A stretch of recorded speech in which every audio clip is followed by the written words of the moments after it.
Love, Mommy. Oh, so sweet. Ilan ka na? 6. Diba? Mataas pa page ko talaga.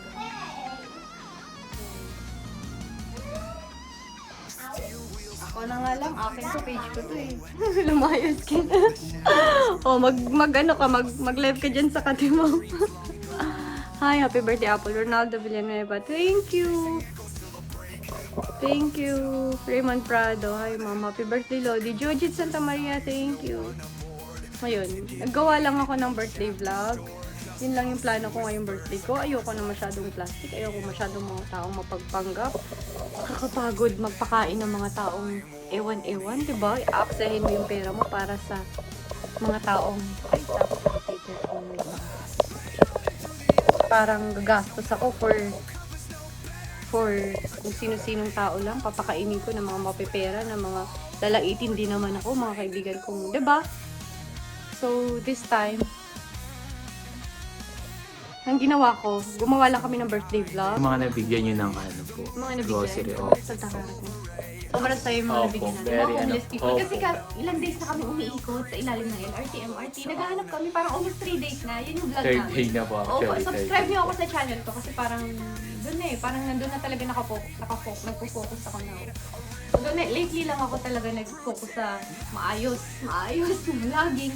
Kasi ever since yung vlogging ko puro depression, puro hurt, puro anger, alam mo yun, denial, kasi namatay yung asawa ko. Nakita niyo naman nangyari sa buhay ko. Parang ngayon lang ako nagpo-focus. Kasi ngayon lang nagiging professional way yung vlogging ko. Yeah, going 8,000 tayo.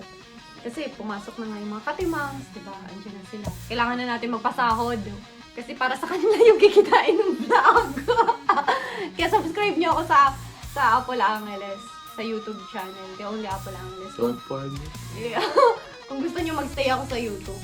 Sa YouTube. And don't forget to like, share, and subscribe po. Kaya parang scripted siya, di ba? Pero Sumasound kasi siya. Pero hindi po scripted yun. Hindi ba? Hindi ba? Totoo ba yun? Opo, deserving po Going talaga ng 8,000 mga tayo. homeless people na mabigyan. Yun yung vlog namin kanina. Talagang namimigay lang kami ng grocery good for 5 days or Opo. 1 week na yun. Saka Kaya, may, ang sarap lang sa feeling na, alam mo yun, tutulong ka, tapos wala kang maririnig na kahit ano. Kasi di ba pag mahal natin, tutulungan natin, magbibigay na tayo. Tayo pa yung masama, tayo pa ano pa nating naririnig na kung ano-ano, oh my God, di ba? saka yung po ate, ngiti sa mga labi nila after Mga nila labi mo. talaga, Diyos ko siya! Mga Ano yung ngiti? Pakita mo?